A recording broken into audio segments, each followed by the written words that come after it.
welcome everyone to the final webinar in the webinar series this semester on of the Social Sciences and Humanities Network. My name is Thomas Sutcliffe, and I will be hosting this webinar today. But I have this webinar series is also organized by Paulina Karim, Håkon Stockland, and myself.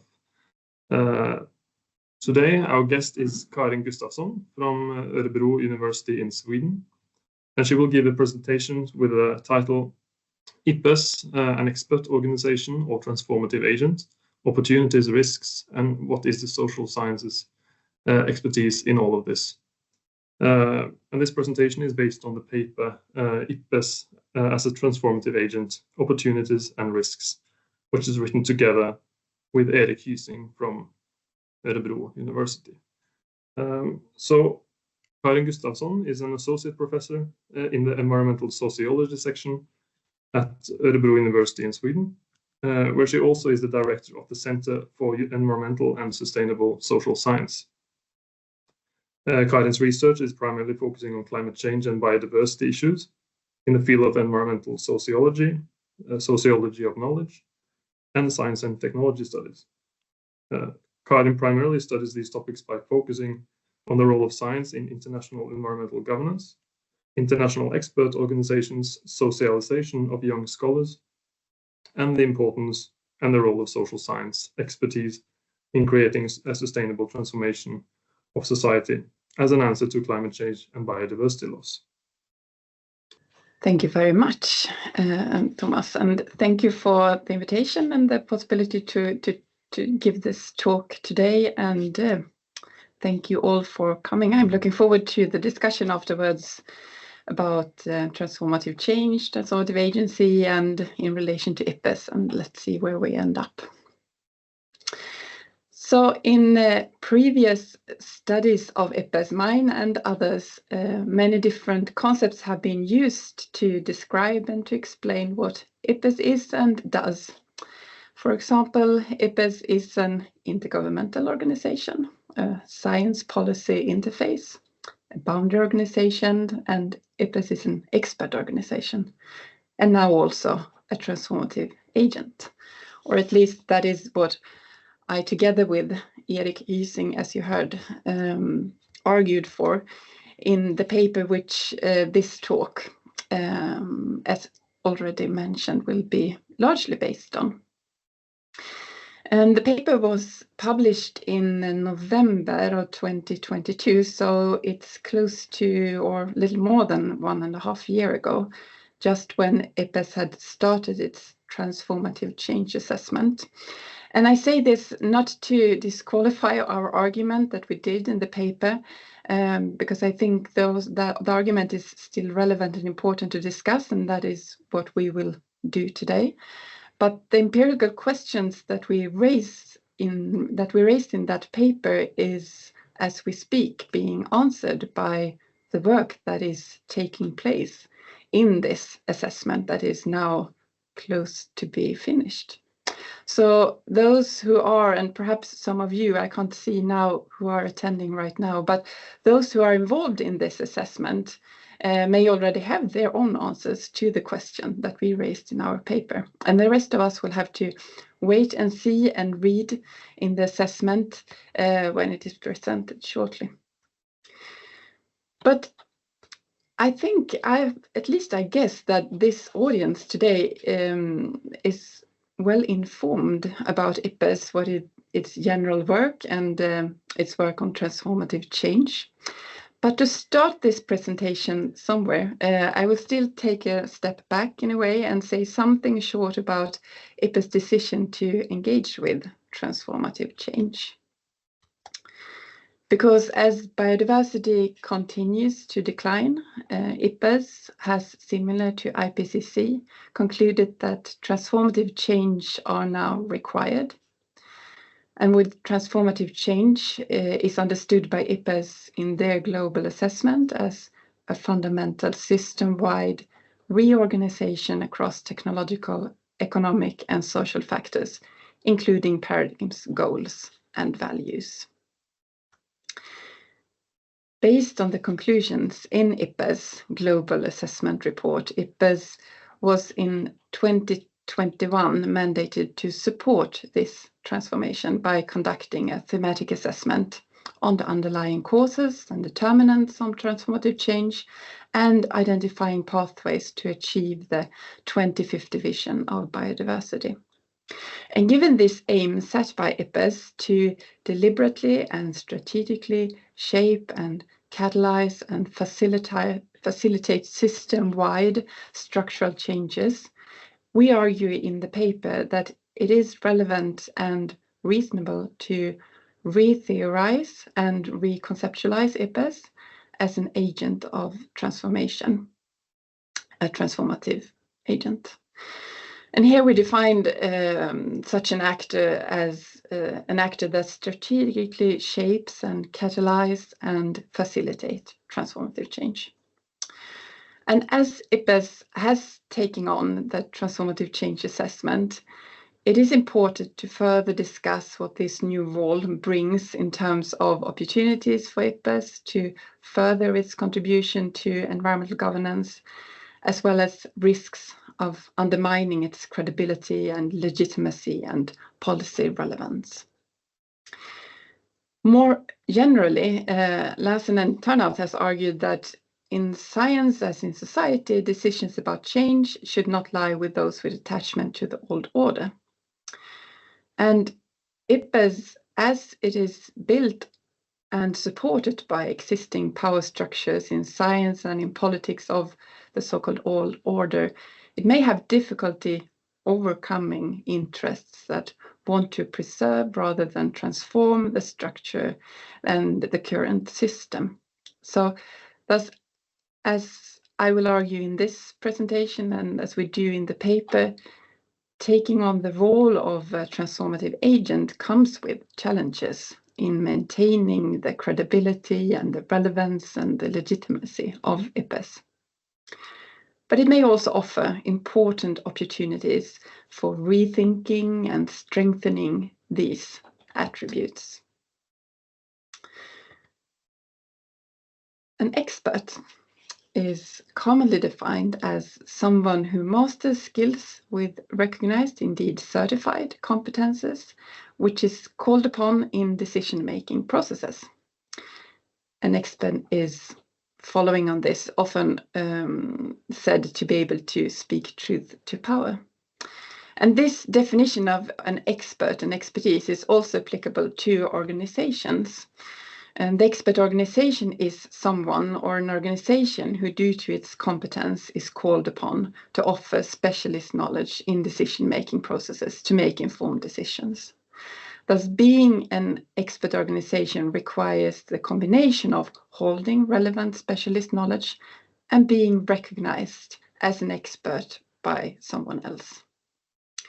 IPBES is to be understood as an expert organization in that it both possesses and produces expert knowledge by collecting and assessing and synthesizing what is currently known in the field of biodiversity and ecosystem services, and in that IPBES is understood by others as an expert authority in its field. What has made IPBES an expert organization and will determine if it remains as such is both its organizational structure and the execution of its work. So expertise and epistemic authority have important organizational preconditions. IPBES institutional design is pivotal in the making of expertise and the shaping of epistemic authority that IPBES has. Its organizational rules and procedures are crucial to both determine who is an expert and mediating the relationship between science and policy. Expertise can be understood theoretically in two different ways.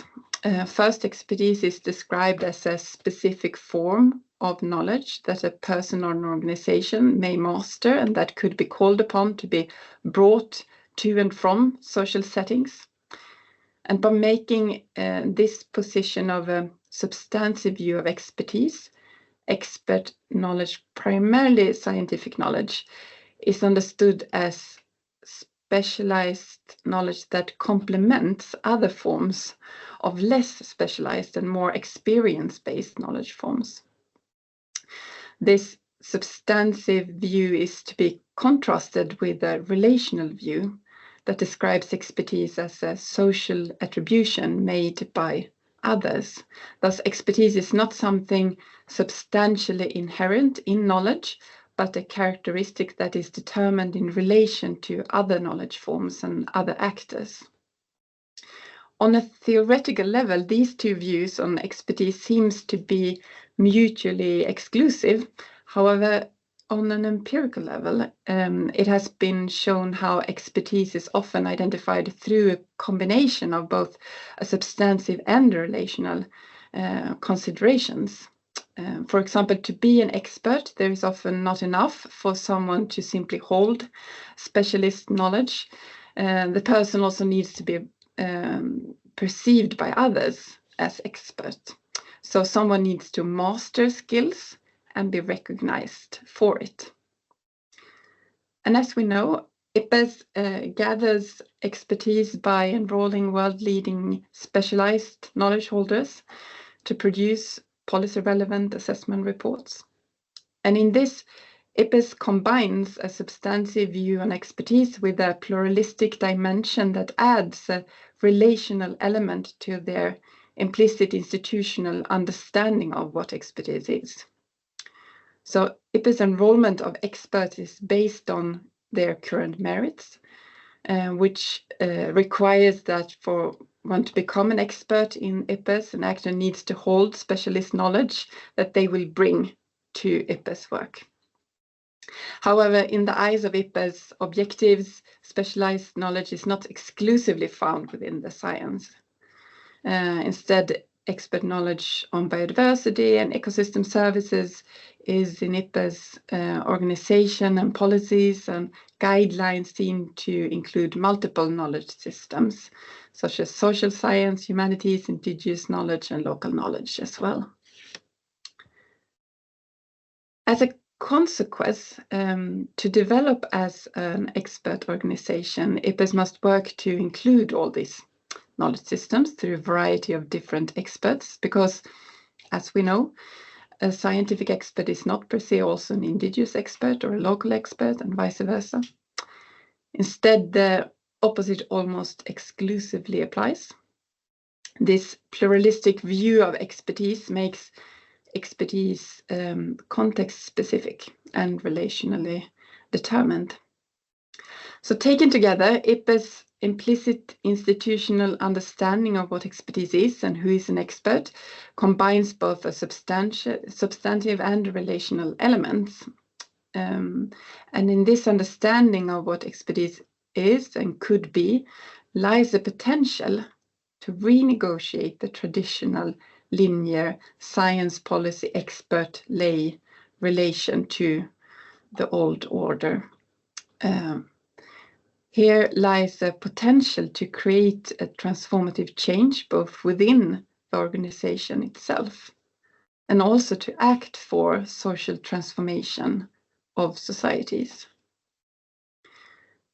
The empirical question is if this opportunity is taken and if this potential is fulfilled.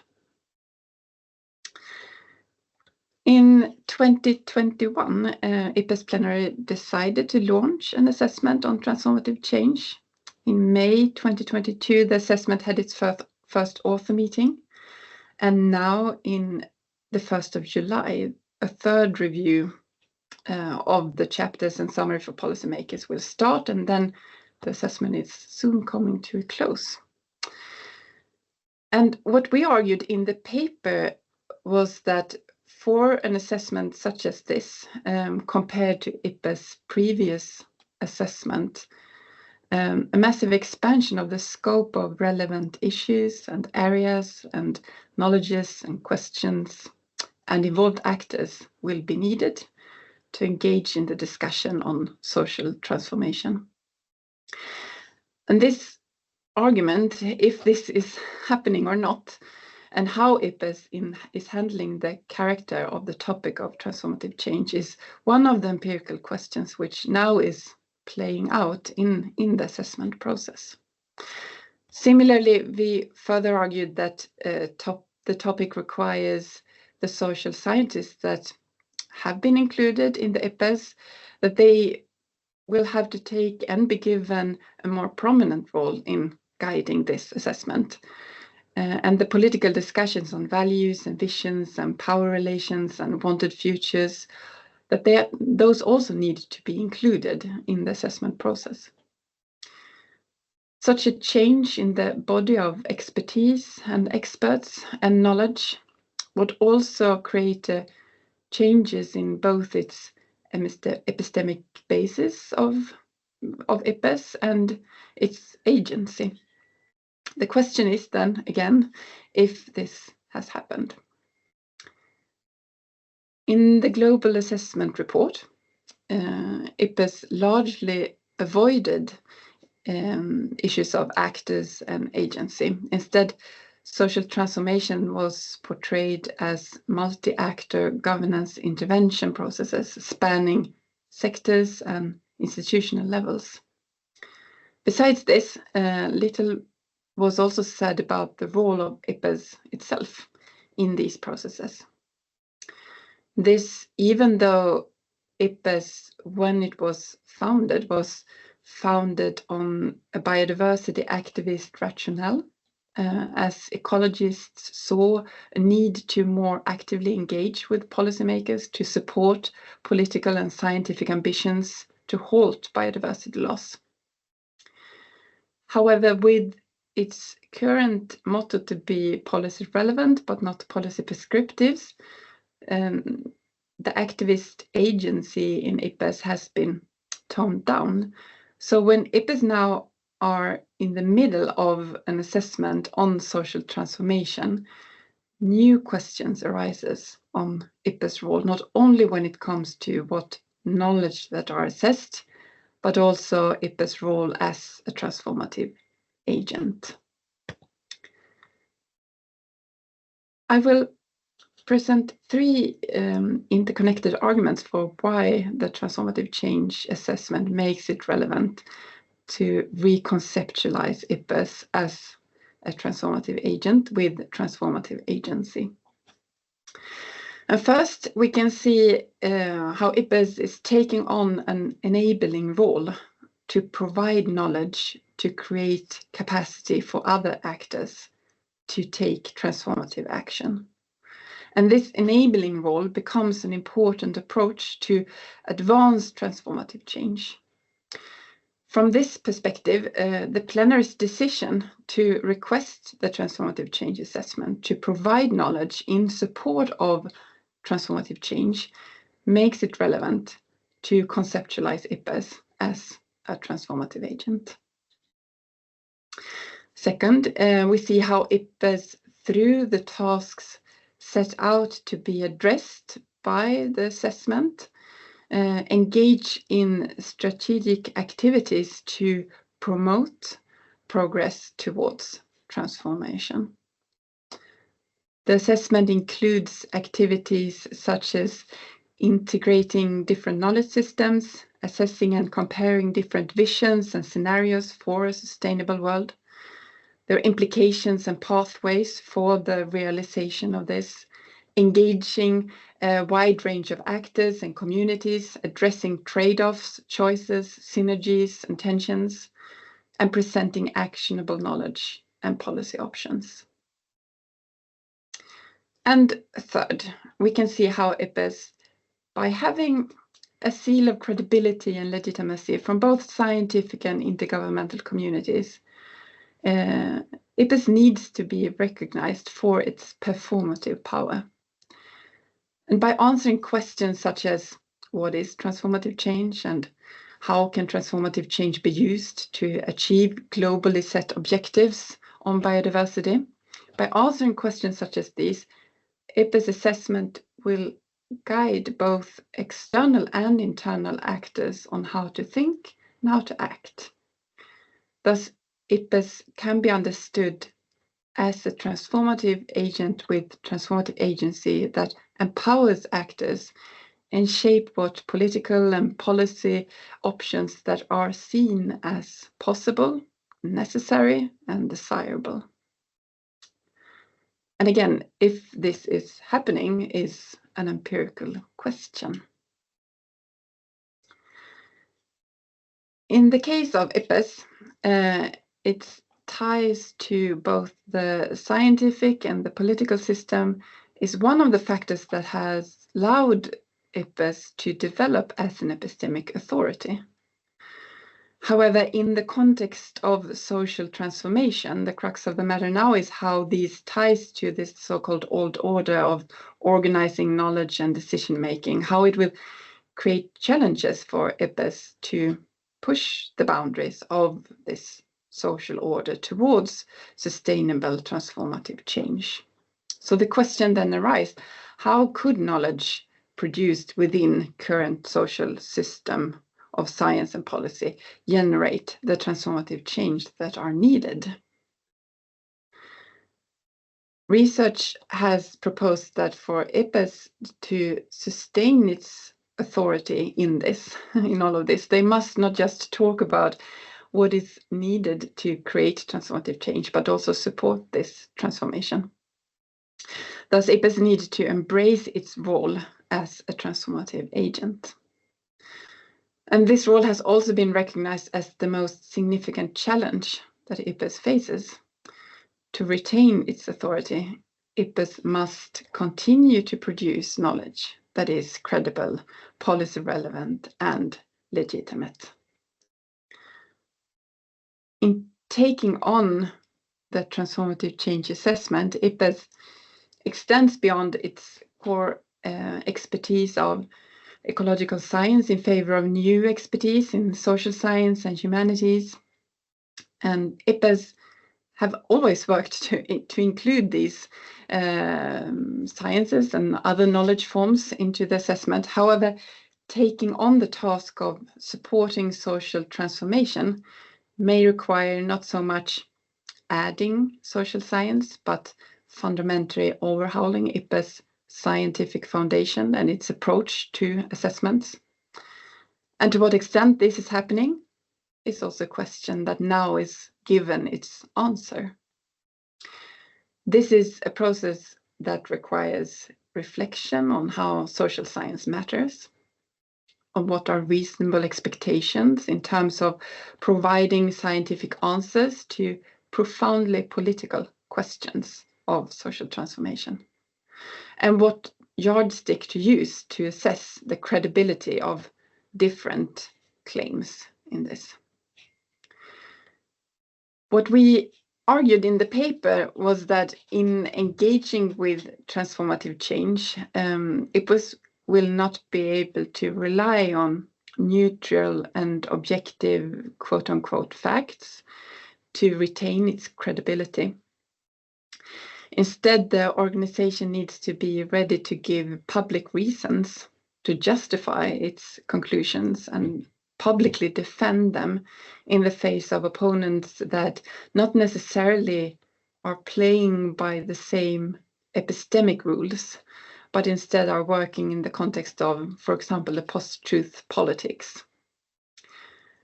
However, when embracing this expansion of expertise, the transformative change assessment can also be a springboard for IPBES to strengthen its role as a global forum for open debate and deliberation and different claims for expertise generated from different knowledge systems. The linear relation between science and politics has been understood as an important public strategy to ensure credibility. However, behind the scenes, the relation and the collaborative relationship between experts and policymakers has for a long time been important to ensure policy relevance. And one central message from evaluations of IPBES is the importance of strengthening its relevance for policy development and policy advice by ensuring such strong elements of co-design and co-production in assessments. And I don't know, but perhaps could the transformative change assessments, this third review for governments to review the chapters, be seen as such an attempt to enhance this co-design and co-production even further. However, a process of reframing knowledge about problems and solutions, depending on what actors in position of power decides is relevant, it also risks to fundamentally undermining the relevance of the transformative change assessment, and in effect also that of IPBES. Providing not only policy relevant but also legitimate knowledge will require synthesis of knowledge systems, as well as inclusive and balanced representation and fair and open processes. However, opening up IPBES to attract and to engage stakeholder representatives on a more equal terms with government representatives needs to be done with care.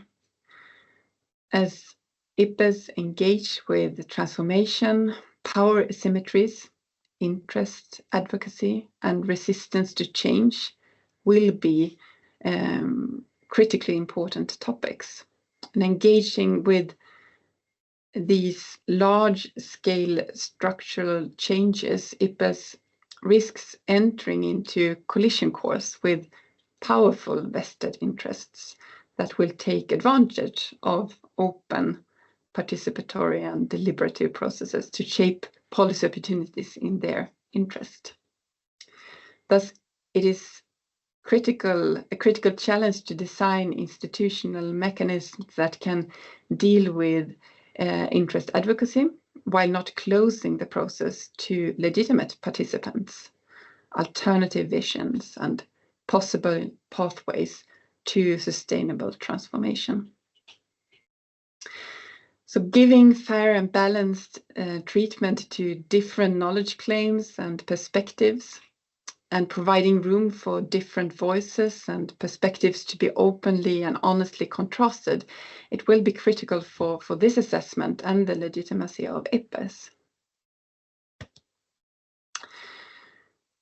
I have throughout this presentation referred to the ongoing assessment for answers to a bunch of questions that we don't know the answer to yet. And the role of social science expertise in IPBES current assessment is perhaps one of the biggest empirical questions. Right now, it doesn't matter that much how much I or anyone else argue for the importance of really embracing the social sciences' unique capacity compared to other experts, the social sciences' unique expertise on the social, and how this knowledge, by being brought into the assessment process, would allow for a critical understanding and knowledge assessment of underlying causes and determinants of transformative change. This to identify pathways to achieve the 2050 vision for biodiversity. In a way, we are now in an in-between phase where things are actually happening. We, or IPBES, aren't preparing for doing something, as was the case when we wrote the paper. And we are not yet fully in a position where we critically and reflexively can analyze what now currently is happening and what happened. Instead, IPBES is fully immersed in its work as a transformative agent. Social scientists are either taking or being given space to contribute or not. The epistemology is either expanded and potentially changed or not. Political discussions on values and visions and power relations and wanted futures are either included or not. And the credibility and the legitimacy and policy relevance are either preserved and developed or not.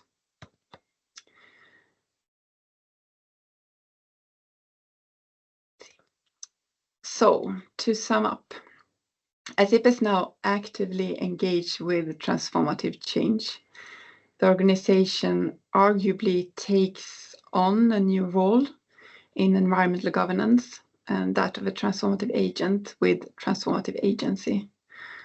How radical of an agent is left to be seen.